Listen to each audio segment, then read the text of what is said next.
Good morning.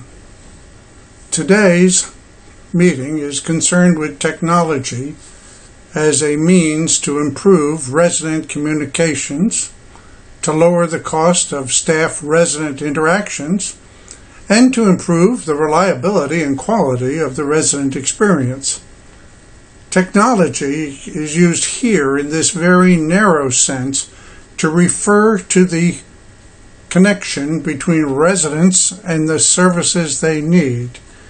We're going to be brainstorming on how best Front Porch might work with us to improve resident services at Carlsbad by the Sea. The impetus for today's session is attributable to the engagement of Gary Grote and Kit Schofield in wanting a better system at Carlsbad by the Sea. Their interest was triggered when they enrolled in a pilot offered by Davis Park from the Front Porch office in Glendale. Gary and Kit were inspired and encouraged by the other participants in the Live Well pilot. They asked me to put together today's presentation to open the discussion, and their involvement has raised the hope that the Front Porch organization might be poised to embrace more modern technology in its communities. We are grateful to Front Porch and to Davis Park for having brought several pilot projects to us at Carlsbad by the Sea. Let's start with what our purpose is today. Today, we want to get a sense for the requirements for a system to serve residents.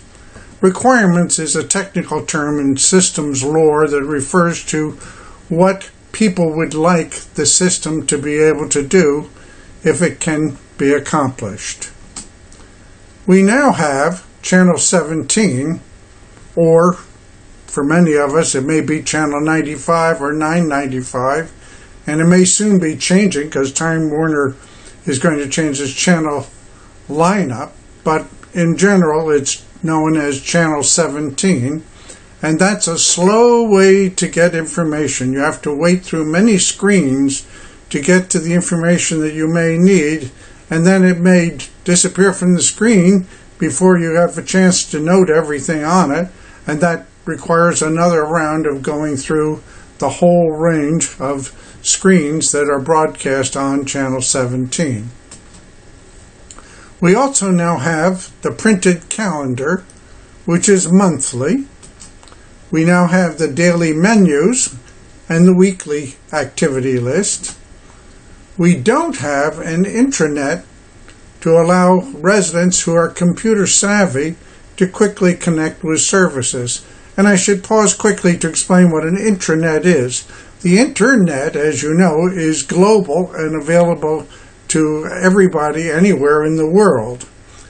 An intranet is similar to the internet, except that an intranet is restricted solely to a group of people who are served. In our case, it would be to residents and staff. And we don't now have such an intranet, which could allow residents who are computer savvy to quickly connect with services. Today, we want to consider what such an intranet service might be and what it might look like. Let's start, though, with what this meeting is not. First, it's not a program to explain how to use computers. It's not a gripe session for residents. We want to be proactive and positively suggesting things that could make CBTs a better community for the future. And it's not a comprehensive review of computer deployment and software usage at CBTs. In fact, residents don't know what Front Porch may have available because that's behind the scenes and it's not information that residents are allowed to know about. Let's start, though, with a group of other residents who may have taken the lead to do what we're thinking of doing, and we're going to focus first on Claremont Park Continuing Care Retirement Community, which is in Denver's University Hills neighborhood, if you know it. And here we have a nice picture of their facility, which looks remarkably similar to most CCRCs across the country. In this video, which was made by residents, we see residents helping residents. Technology has become a basic part of life for many of us. It connects us to family, work, and friends. It connects us to information and knowledge. It connects us to the world. Many older adults, however, especially those over the age of 75, are uncomfortable with the newer technologies. Why do so many older folks shy away from the newer technology? And how can we make these technologies more accessible to the elders of our society? Fear is one of the main reasons for technology avoidance. That, and they've been programmed to believe, you are old, you can't grow. The story you are about to see will show you that learning and growth can occur at any age with a different approach. New ideas and new technologies are less frightening. Watch as new windows to the world open up before them right at the end of their fingers.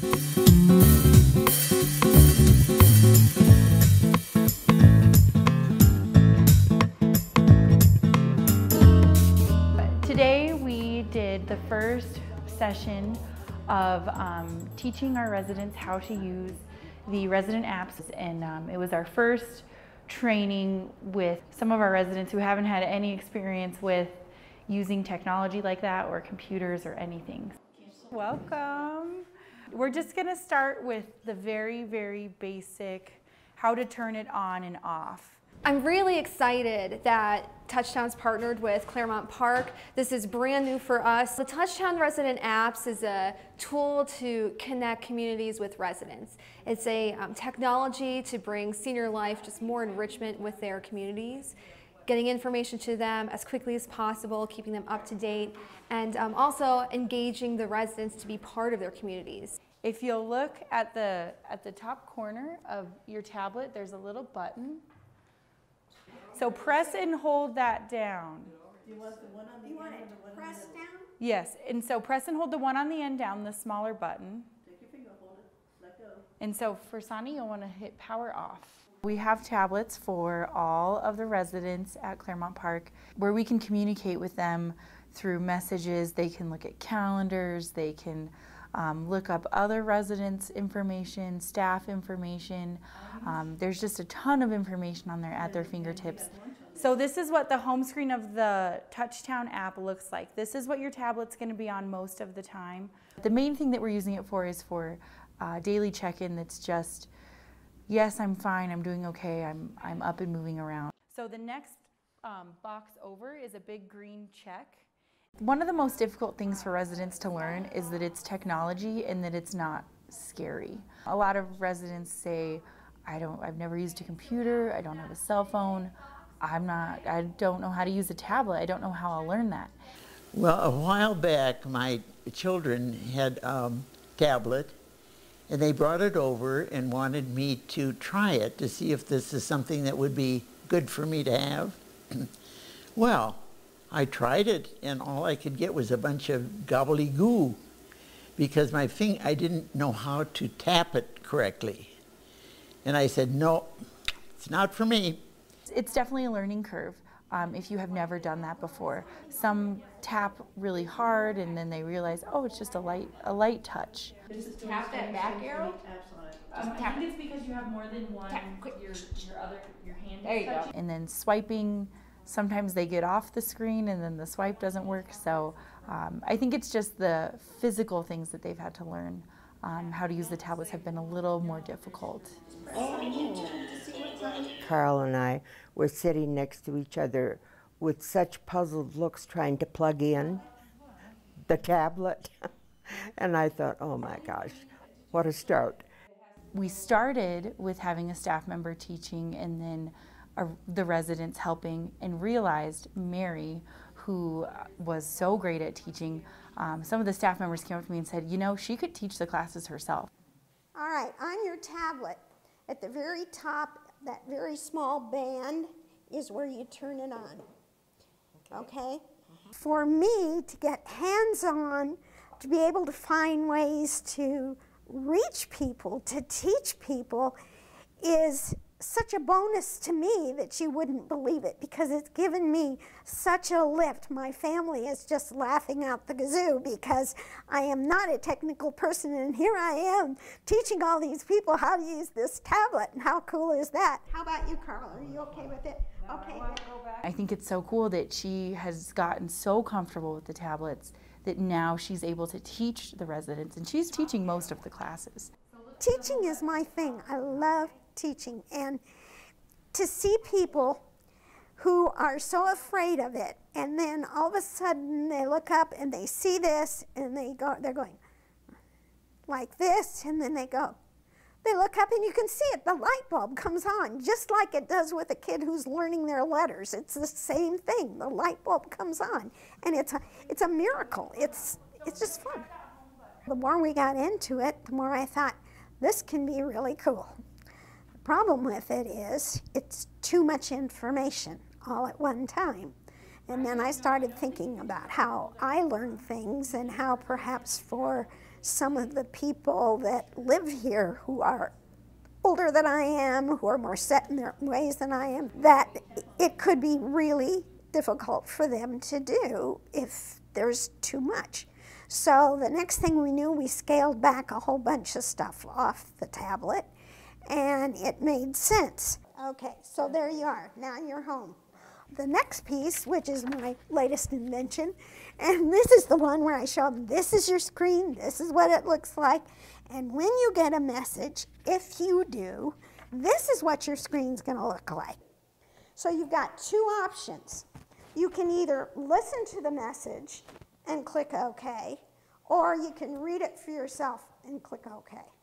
It made sense to do it that way. I talked to him about, don't worry about all the other stuff yet. We're going to talk about it, but don't worry about it. Just worry about the checking in. Any questions? Practice. I would tell them to practice, because it's just it's something that can become automatic in my mind. Which is in the bottom right-hand corner. It's that light blue icon.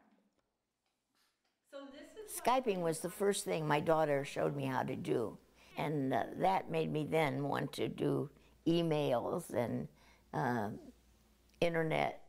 So you know, one thing led to another, and I don't feel so out of the mainstream anymore. I'm learning more and more about the symbols, and it's going to become something that I feel right at my fingertips all day long. I can turn to whenever I want to know something, or if I want to speak to my family, if I have email back and forth, and I just feel in complete communication with family and friends, which is a wonderful feeling. Now I can go to the tablet and research flowers, anything in watercolor, to get an idea of what it looks like. It's so much more convenient. I can wake in the morning and I can look in my email and see who's doing what and respond if I need to. It's just very convenient and wonderful. I love being a part of a community that is working to change the paradigm of aging in our culture. And I think this is one of many ways of getting people to respect it more. What you have just seen has shown that we should not give up on anyone. There is always room for growing and learning. Parts of the adult brain are as malleable as a baby's brain. We can create new connections. We can even grow new neurons, allowing us to all be lifelong learners.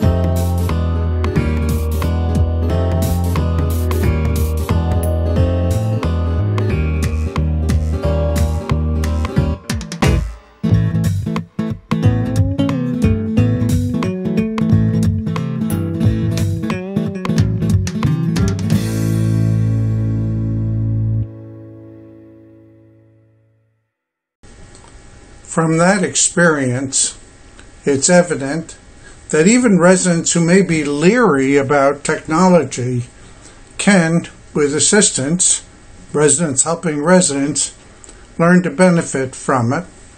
Not everybody's going to become technologically adept, but many will, and their lives will be improved as a result. But let's start with what we have now.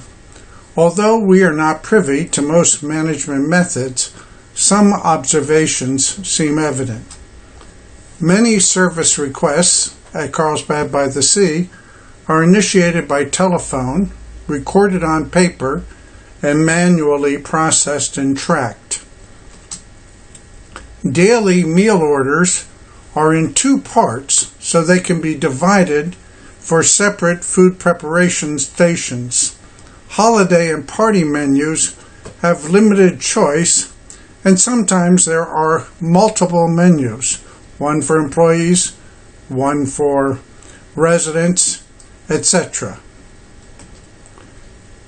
Residents don't see work orders, though they submit most of them. Residents are only occasionally aware of wellness and care tracking systems. For example, once a year, a nurse comes to interview us because there's a statutory requirement that facilities like Carlsbad by the Sea, which is licensed as a residential care facility for the elderly, interview the residents at least once a year about their well-being.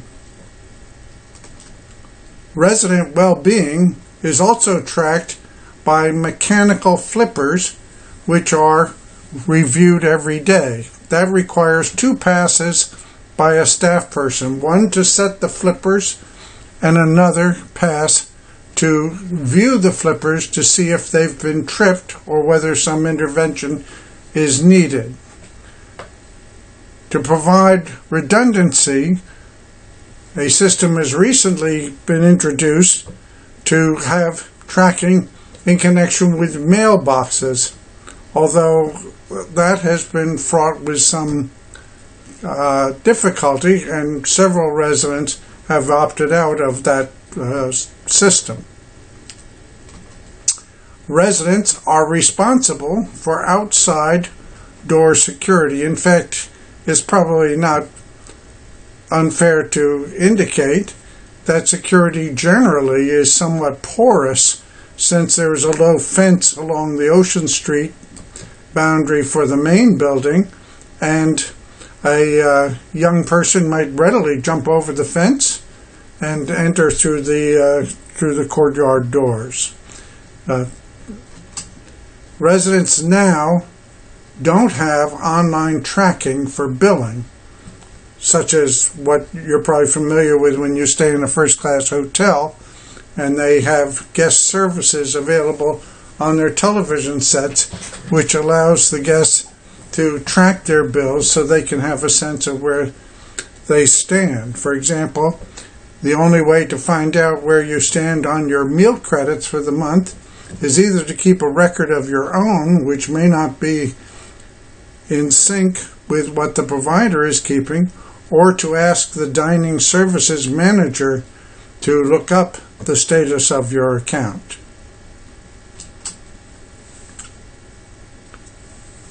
Now we need some background before we get into what we might want. I've already mentioned the first one of these. Systems developers call user requests requirements. So our focus today is to try to develop the requirements that we might like to have in a computer system. User is a computer industry term for clients. So who are the users for today's meeting? The answer is CBTs residents who want intranet connectivity for information requests and request tracking. A final reminder, not all systems are computer-based.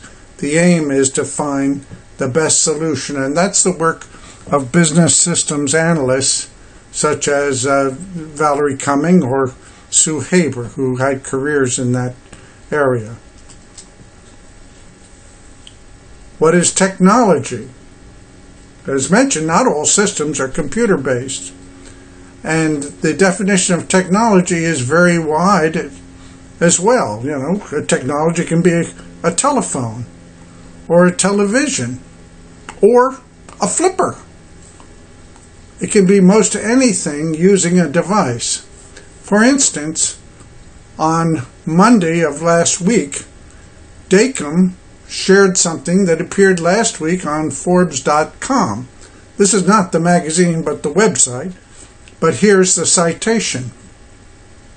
One of those 5 cool tech tools is Dacom Brain Fitness, which Front Porch has owned in all of their communities since 2006.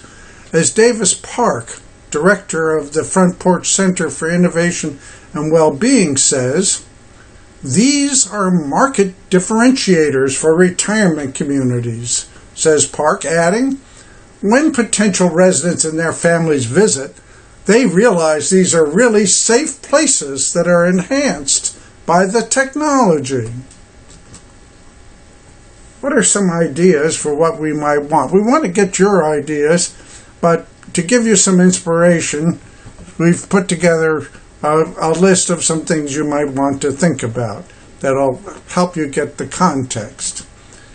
One thing might be easy entry of meal and work orders so that they could be done, as they're now done, manually by telephone and by writing, or by visit to the front desk, which is a focus for the enterprise in a very busy place. Or now you might be able to enter meal and work orders on your computer, which could take some of the burden off the front desk, might improve the processing, and have other benefits as well.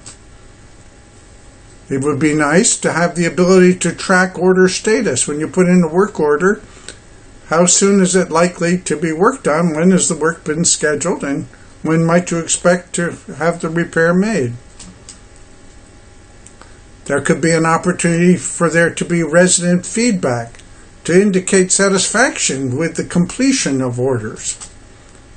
There could be easy resident check-in in place of the mechanical flippers, a check-in process which might be individualized to fit needs. For instance, people in assisted living might want to have more frequent checking on their well-being than would be the case for someone who just moved in and is very fit and living in independent living. There could be new resident orientation, which would allow refresher orientation for established residents. Sometimes it can be confusing to know what all the written and many unwritten rules are that govern life at Carlsbad by the Sea. There might be video conferencing with relatives and others, and potentially people could have access to stored videos of on-campus events like Town Hall. Today, we will add more items that you think of. This list is just to get you started. Here are some more ideas for what we might want, although these are looking at the want list, the requirements, more from the provider's perspective than from the resident perspective. For instance, there are already legacy systems in place that the provider uses, one for work orders, another for food management, there's another for care planning and billing, and there's a calendar program, and it goes on and on. In some instances, these programs are built by employees in Excel to help them get their work done. For example, the tracking of care center days for those people who came to CBTS before 2007, they're entitled to have 30 days of care center service, and they also pay a lower monthly fee than do the people who moved in 2007 and later. That care center commitment is tracked in an Excel spreadsheet. Hence, it would be good for any system that we might purchase or build for the purpose of improving resident interactions to be able to communicate with these legacy systems. The way that's done is that the field, the data entry item from the resident interface system has to be mapped to the corresponding field in the legacy system. Well-developed high-order systems like a resident communication system have that available so that the users can readily do the mapping so that the system will work with just about any legacy system. However, some proprietors who are selling software packages seek to build their revenues by partnering with other systems, for example, a work order system, and saying that they only support that particular system, requiring that the mapping be done by the software provider so that it's at a high expense, because that's a way for them to improve their revenue base. So one of the things that you want to have is the ability for the users, that's us and the staff members, to be able to map these systems that we might use for resident work with the existing legacy systems that are used. Also, it's clear, now Outlook, for those of you who don't know, Outlook is a calendar program that is an industry standard across actually all industry, but virtually all workplaces now use Outlook for their calendaring, and at CBTS we use Outlook to track the use of meeting rooms like this classroom and for other purposes. So when Krista does the touchdown calendar, she has to work from the Outlook program and then try to manually move information into the touchdown calendar. Clearly, it would be a tremendous convenience if there were built-in synchronization of that touchdown calendar, to use that as an example, with Outlook and with the Office. The synchronization with Office would allow an interface with those existing Excel programs. The synchronization with Outlook would avoid the kind of meeting room conflicts that we've been running into lately, just due to the overwhelming nature of what we're doing. And we want that synchronization to be on a batch basis, not item by item. It would be very time consuming for staff to have to go item by item, and we pay staff well, so that would be a costly way. So that should be a requirement that there be batch updating to maintain consistency across all platforms, legacy platforms, and any new system that's put in place, including Touchdown. And finally, we would want the system to provide some basis to encourage increased systemization of operating processes and overall management so that there could be fewer errors. For example, takeout meals are often prepared differently from what was ordered. By developing a systemized process for work orders, was the work order completed as expected, etc., we can improve the quality of services here, and we can also add some services that should be in place. For example, assets, equipment, and other material which belongs to Front Porch should be tracked and protected so that it doesn't disappear unexpectedly. There are some special challenges that we face here as a community for older adults. First, there are those who have never used a computer. They may be wary of the process. They may be leery. They may be afraid that they won't be able to do it. We have to help them to either overcome their concerns and grow their self-confidence so that they can feel empowered, or to give them alternatives so that they're not deprived of anything. They're an important part of our community. There are those who are visually impaired, so we need something that isn't solely visual for the interaction to be effective, and there are ways of doing it. There are good audible reading programs available to help with that.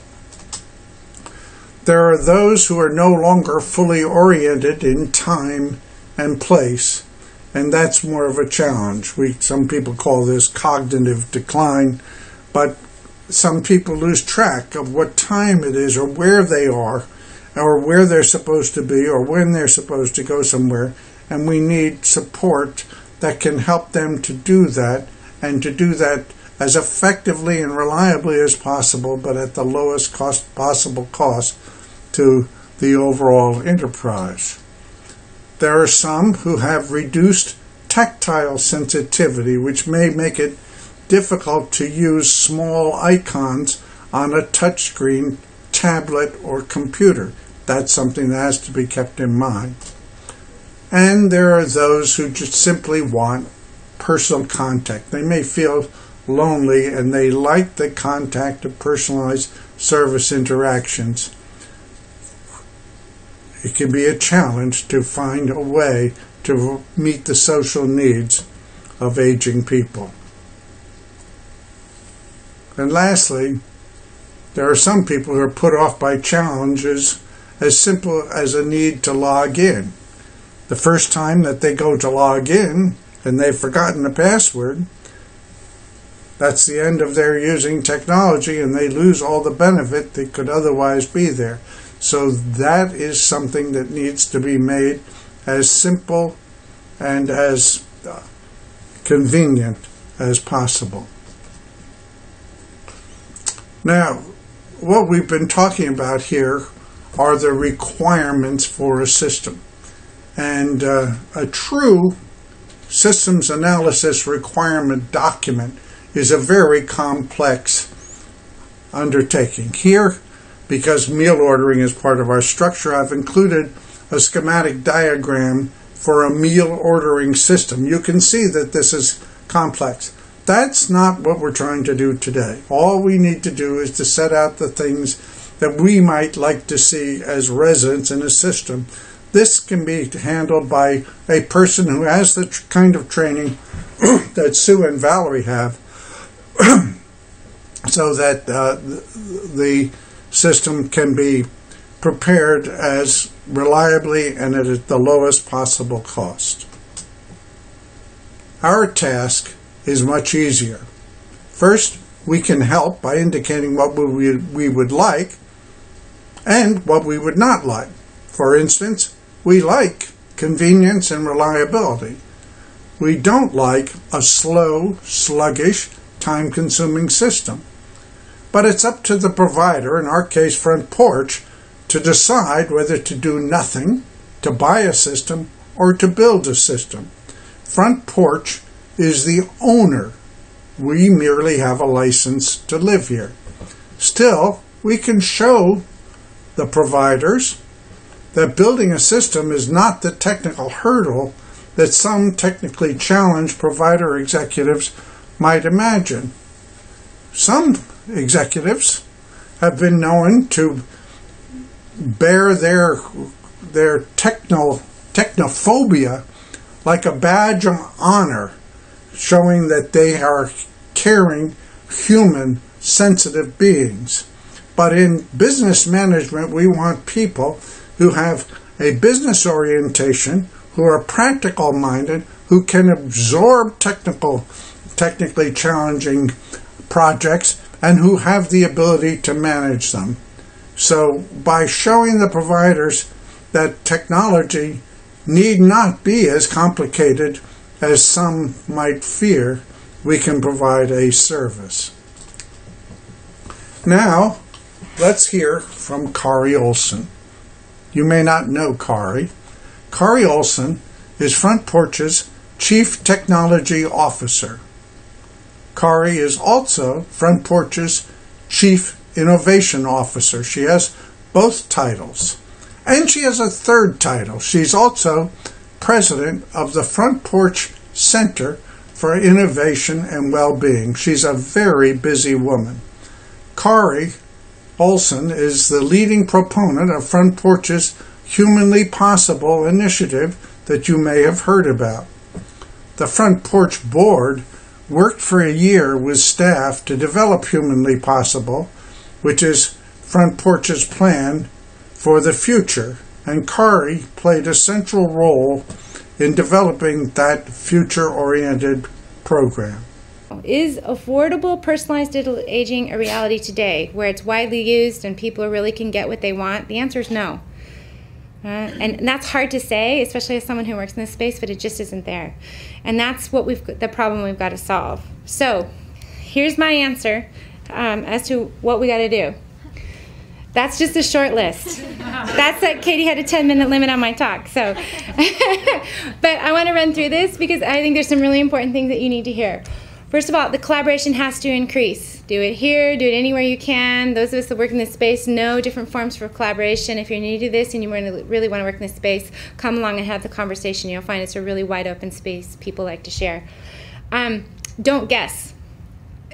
Katie's point about you may have had a personal experience that might have driven you to this. That's great. That gives you the motivation. Don't guess. Do the research and really listen and then take it. We actually, as Katie said, we do bring in a lot of companies in. They actually talk to our residents and our populations, listen to their needs, and then literally go out and don't develop to what they heard. They didn't hear it. It happens way too often, and it's a real problem. Plan for the village. What do I mean by that? Aging is a village experience. There's an older adult, there's generally a community contact, there's family members, there's healthcare providers, and what I see a lot of solutions providers doing right now is only developing a solution for one part of the equation, right? Plan for the village. So affordability is not negotiable. I mean that. This has to be affordable. And a lot of the technology solutions that are being developed right now, and because they're early stage and because they're not widely adopted yet, they're very pricey. They're very expensive. And you're going to end the game there. That's not an easy question or an easy issue to address, but it has to be affordable. Support the adoption and integration process. If you hear one thing today, only one thing, this is what I want you to hear. Technology adoption in the older population has an incredible learning curve. We're not spending enough time researching how to do that effectively. We're not spending enough time supporting it. The companies kind of create the tools and say, well, senior care providers or those that, classes here will help you adopt it. Any pilot I've ever run, and this is Davis Park, who works with me, who's the director of the Front Porch Center for Technology, Innovation, and Wellbeing, we spend an upfront amount of time just teaching people how to use the technology and supporting them and helping them adopt it. No matter how interested the population is in using it or how experienced they are, that never goes away. And there's a real key reason for that I'm going to discuss in a minute. Having a personal conversation with Katie, and she said, well, if you solve it there, it'll make it more easy for the whole population to adopt it. And I 100% agree that. But simple things. We've been testing touchscreen tablets. Many older adults have limited sensitivity in the fingertips and can't operate touchscreens, right? Seems like, oh, that should be so easy. It's not. We had a whole pilot of people who were using touchscreen devices switch to using styluses because they just couldn't get it to respond to them. Vision is obviously an easy one, but here's one I don't hear people talking about. Cognitive impairment is really real. People, you can teach them how to use the technology, and for really fundamental reasons, they won't remember. So you have to, you can address that, right? It's all in the user interface and the simplicity with which you present it, or the support and materials that you provide that make it easy to kind of go back and use it. But this is something that has to really be seriously thought about in terms of being successful with technology in the older adult population. And it's a growing need. It's just getting started. It's going to become a bigger and bigger issue. So those are some of the issues for aging, and there's many more in design. Thank you, Kari. That gives us a good sense of how Front Porch currently views technology and innovation. Here at Carlsbad by the Sea, in this latest go-round, we started with Live Well. We found that the system was time-consuming for staff to work with. There were glitches in the resident, the user interface, with repeating events, time of events, and calendar synchronization. The system was painfully slow and unresponsive. And Live Well has replied constructively to the comments that we had. As Davis Park often says, this is a learning system, a learning process. When you pilot things, people learn from both what goes well and what doesn't. And in order to reconfigure things, Live Well has now taken the system down, so we can't show you here a demo of the system that we pilot tested. However, we do have Live Well CEO Alex Go talking about his vision for what might be. Good afternoon, my name is Alex Go. I'm CEO and founder of Live Well Health. This is startup number 2 for me.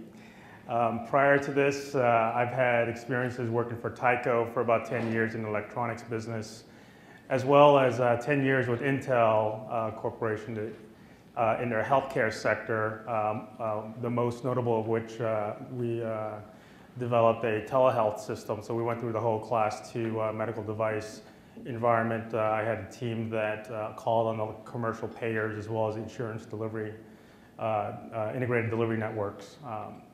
We launched Live Well Health with the intent to offer 2 things. One is consultating services to assist industries such as assisted living kind of transform their business. So if you know the assisted living facilities operator market, it's all very much about building revenue as soon as a resident moves in.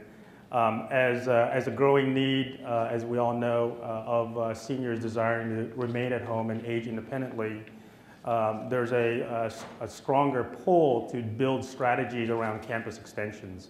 And so part of that product is that we're offering consultating services to large operators that serve the senior market. And then the second part of it is really a platform play where we would repurpose existing technologies in the market today and make it easier to use for both seniors and family caregivers. My question is, can't you just A/B test some functionality of the product as opposed to the whole product and releasing it? Yeah, that's about it. Alex, can you answer that for us? Just a real quick recap, like MVP, or can you repeat the?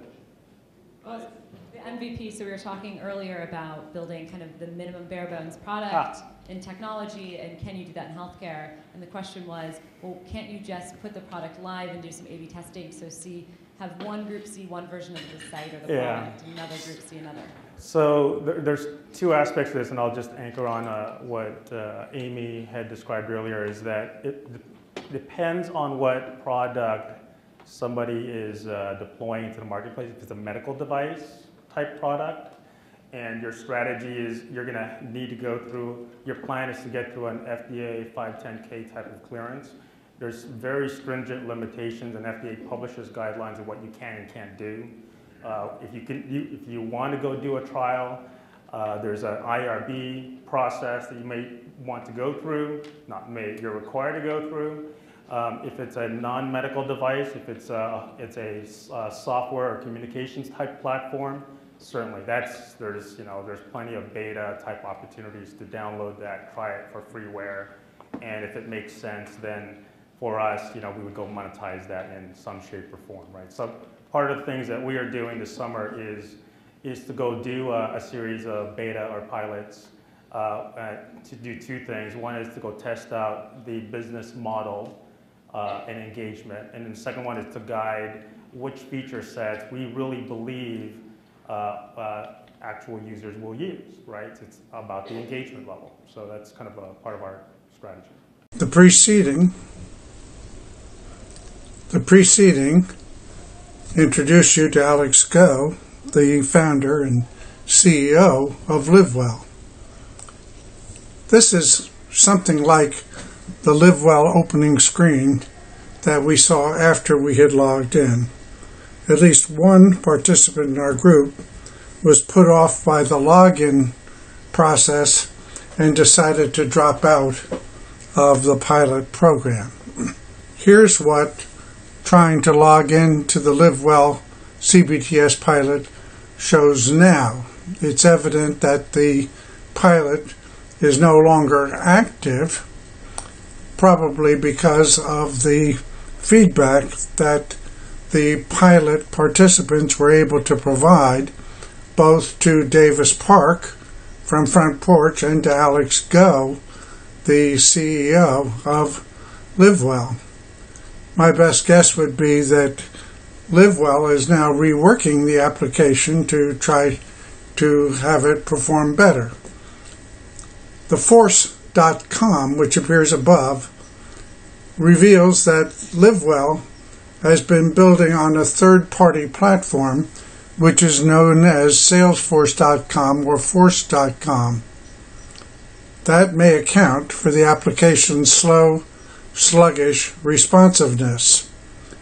In any event, it would mean that we would have to not only compensate LiveWell for an application we bought from them, but we would also need to provide licensing fees or some other arrangement for the Salesforce.com application, which the LiveWell people have used to develop the system.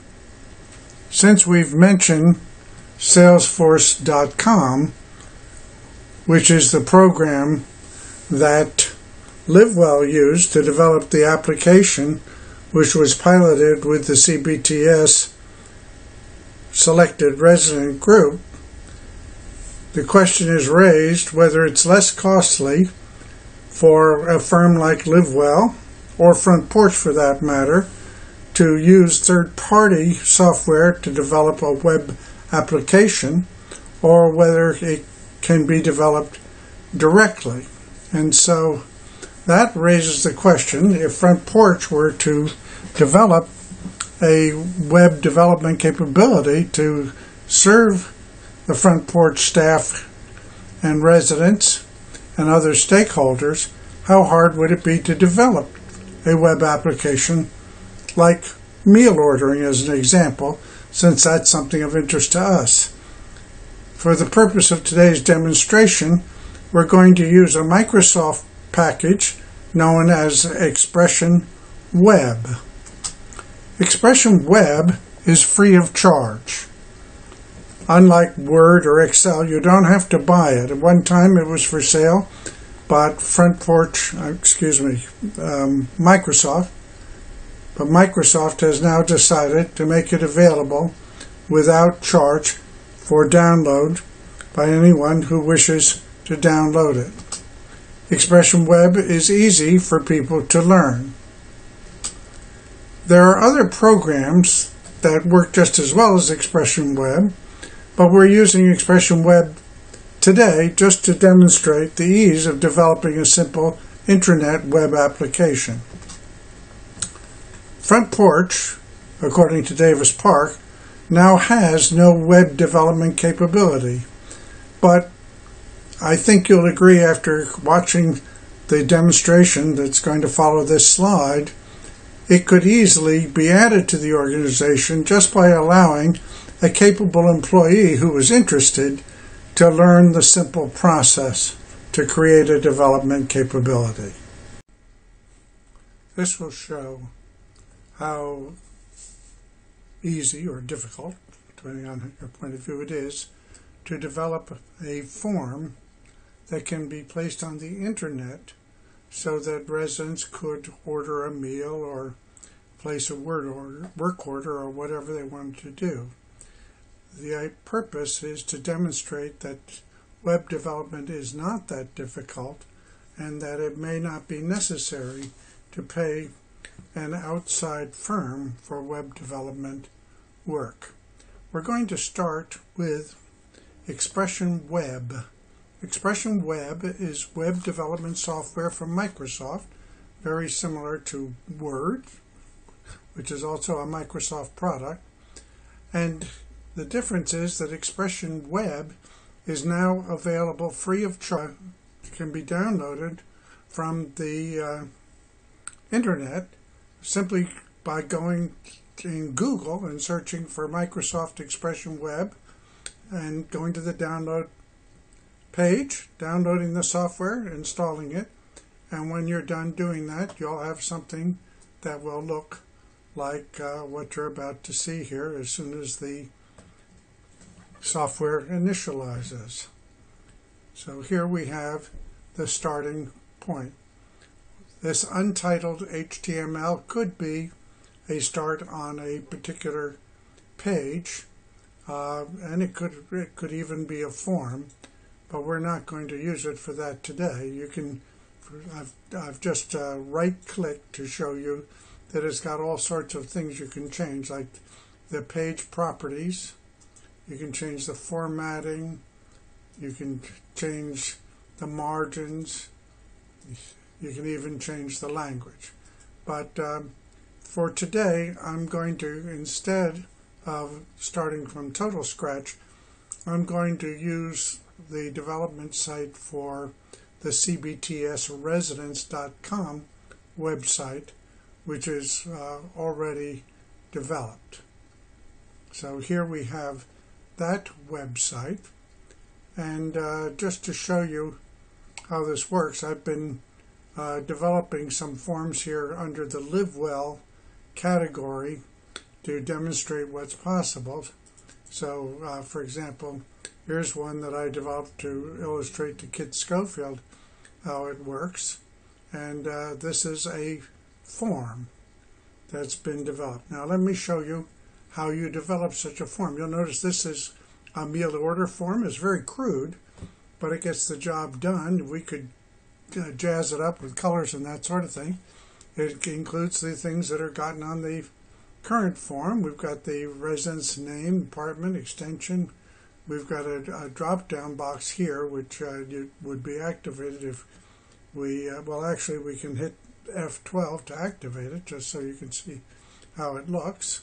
So it shows you the different choices for the day and that sort of thing. That's one of the features built into Expression Web that makes it so simple to use. It's that you just hit F12 and you can see what your form is actually going to look like in practice once it's fully implemented. But let's, for now, go back up here to the top to File, New, which is the same way you would do it if you were developing something in a Word document. But today we're going to do an HTML document. HTML is Hypertext Markup Language. It's the basic language that underlies the internet, and so when we develop something in HTML, it runs very fast because it's basic to the internet. And now I've got this page. It looks sort of like that page we had in the other device, but here we're under the umbrella of the CBTS residence.com website. And all I have to do is come over here to these tools and choose a form. And I move it over, I just drag and drop it. Then I can put in some carriage returns to make the form have size. And with that, then we might go to we can go to something that has some input text, and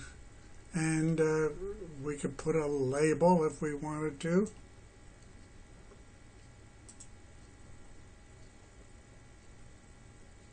Doesn't seem to like that so much. Let's do it this way. Okay, label. Now is the time. That's a label. If we wanted to, we can just drag and drop our input down, we could change this to be input your name. You'll notice that everything takes care of itself automatically. If we want more room for name, we just make it bigger. And when we're done, we're going to put a submit button on, which we find over here. Input, submit. And that's all there is to creating a form. Now we do have to do one thing to attach some code to it. I'm going to show you now for the Kit Schofield form, for example. Here's the code, and it looks like this. This is what real HTML looks like. But don't worry about that just now, because we don't need to worry about that since we're developing it in the design category, and that takes care of everything for us. But I do need this little script here, which is taken from the website that I use for creating, for hosting the CBTSresidence.com. It has to be hosted on a remote computer so that it's available 24 hours a day, since I don't keep my computer on 24 hours a day. And so here we go up and we find that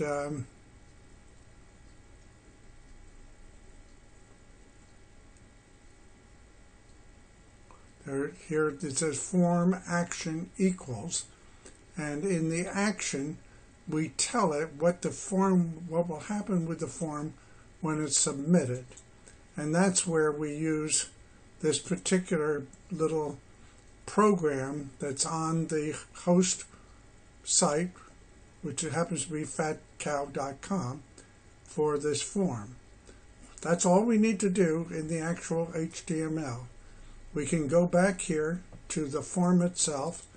We can click on Form Properties, and it comes up with something like this, and we go to Advanced, and we can add a value. So we'll add email, and we'll put in, let's put in my email account.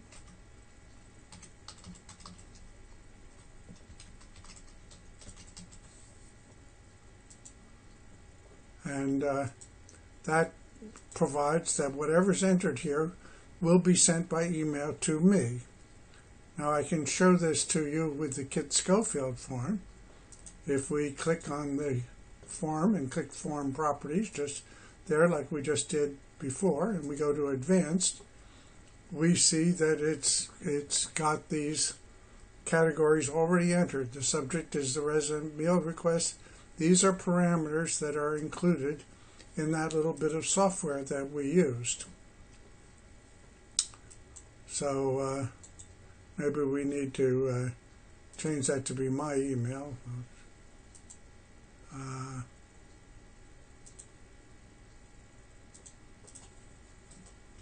My email. And that's that. And then we might want to save this, and we're going to save it in the Live Well, because that's what we've been using as for our experimental purposes. And this is for the resident demo on July 10, 2014. That's today. And so we just save that there, and then we can publish it. And to publish it, we just put our mouse here, we right click, and we say publish the current file. And we'll see the publishing status come up down here. You see it there, it's been published. And with that, it's on the internet, the form is ready to use. It's as simple as that. That's how you create a form that we could use, for example, to order meals, to do work orders, or to request assisted living services for anything. So that's the end of the this little demonstration, and I'll exit out of Expression Web. So you see how simple it is to do it. That's all there is to it. Now you're web development experts. We already own Touchtown. At least we own part of Touchtown. Our activities calendar is created in Touchtown. Our channel 17, 95, 995, whatever program is created with Touchtown. In fact, I just learned recently that there may be a channel 117. So there are a number of channels which seem to have the same material depending on the kind of equipment that particular people use to interface with the Time Warner cable system. Touchtown appears to be advanced compared with LiveWell. But as Touchtown adds new capabilities and new features, they will seek to charge more and more for what they provide. And Touchtown charges customization fees to have its software work with other software programs, such as the legacy systems that we have. Yeah, Nicole, is that included in the package that we already own? No, this is a whole new purchase for you if you would decide this is a whole nother piece of Touchtown. You currently have, and I don't know, this is probably a question more for RC than myself, you do have the ability to put what we call a web show on your website. Now, communities that have a corporate office, it depends if that's something they choose for their communities to take advantage of. But basically, you can put a mini replica of the TV show that you're currently watching on the Touchtown channel onto your website. Does it still? That is something that's currently available to you. Nicole, Jack has Jack has a question for you. Sure. Yeah, well, I'm not sure that I heard correctly, so let me come closer to the phone. The web, when you say the web show, that we have the ability already to put that on the internet, on an intranet, is that correct? On your, all we do is we send you an embedded link of your current TV show. Okay. That link can go onto your website at wherever you choose.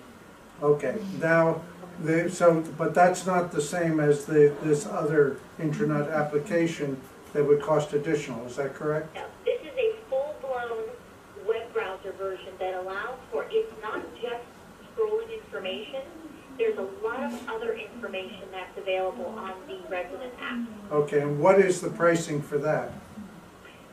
Well, there are a lot of things involved with pricing of resident apps. If RC and I have a discussion about your community size, etc., I could give you a better price for what every community is different. So again, that would have to be something I would have to discuss some details with RC, and that way I could give you exact pricing.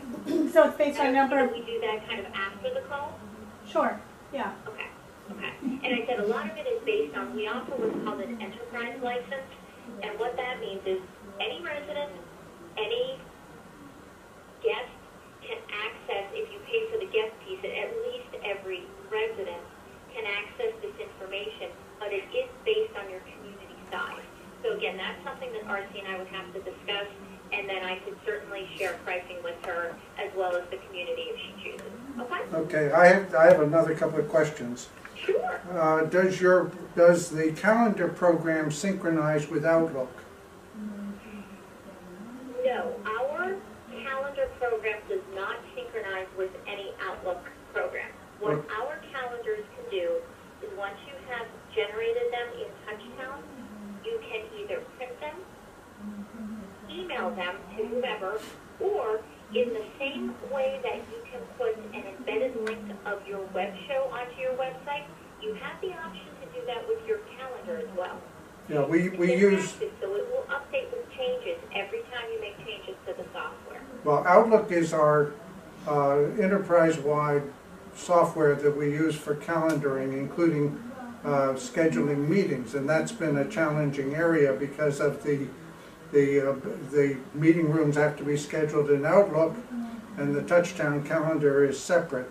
Is that something that you're going to be doing as an upgrade at some point? I can certainly ask the question. I don't know that that's something that's on our roadmap because, quite honestly, we don't have a lot of communities that use Outlook as their default scheduling tool. The look and feel of the way the residents would see the resident apps depends upon which license tier you choose to purchase. Again, something I can talk about with RC. Shortest answer is with the standard license, your apps are going to have a Touchtown look and feel at login. And when you move into the Plus and Premium, they're going to have more your community's look and feel along with some guest access. This is something I came up with, an example of what your landing page might look like if you perhaps chose the Plus or the Premium option. Basically, we would assign a web address. You can do the login that has your community and then your logo. So again, just an option, not something that we have to decide today. Okay? You've now had a quick overview of some things that an interactive resident communication system might do, and you've had a chance to compare the difficulty and to some extent the cost implications of building a system in-house, having Front Porch do the building, versus working with an outside vendor, entering into negotiations to buy a pre-packaged software system such as Touchtown or LiveWell. But here are some quick takeaways from this morning's session. First, building a Front Porch development capability may be less costly and more effective than relying on outside experts. There's no question that building an application yourself allows it to be customized to local needs rather than relying on generic solutions offered by others. Second, residents appear to be ahead of Front Porch's upper management group in wanting more capabilities. Corey Olson is very much forward-looking in having a sense of what's needed and in trying to encourage vendors to develop the need, but the residents want to have these capabilities now, and that may require Front Porch to develop these capabilities itself in-house rather than simply to wait until the vendors and startup companies in the marketplace or venture capitalists catch up with the opportunity.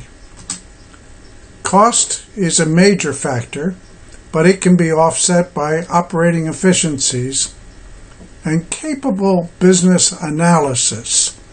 The provenance of the systems analysis process is critical to success.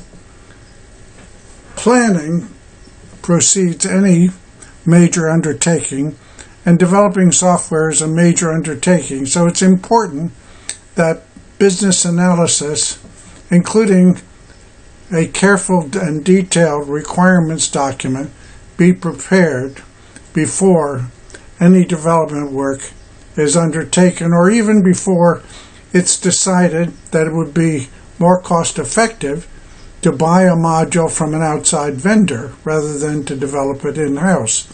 Of course, if you buy something from an outside vendor that's going to interact with in-house development systems, you have to have assurance from the vendor that they won't change the system in a future upgrade to make it ineffective in working with what is developed in-house. So the bottom line is the build versus buy decision should be based on value, content, flexibility, and adaptability. That's where the group that were involved with Live Well have gotten in their thinking so far. What would you like to see at Carlsbad by the Sea? Now it's your turn to contribute.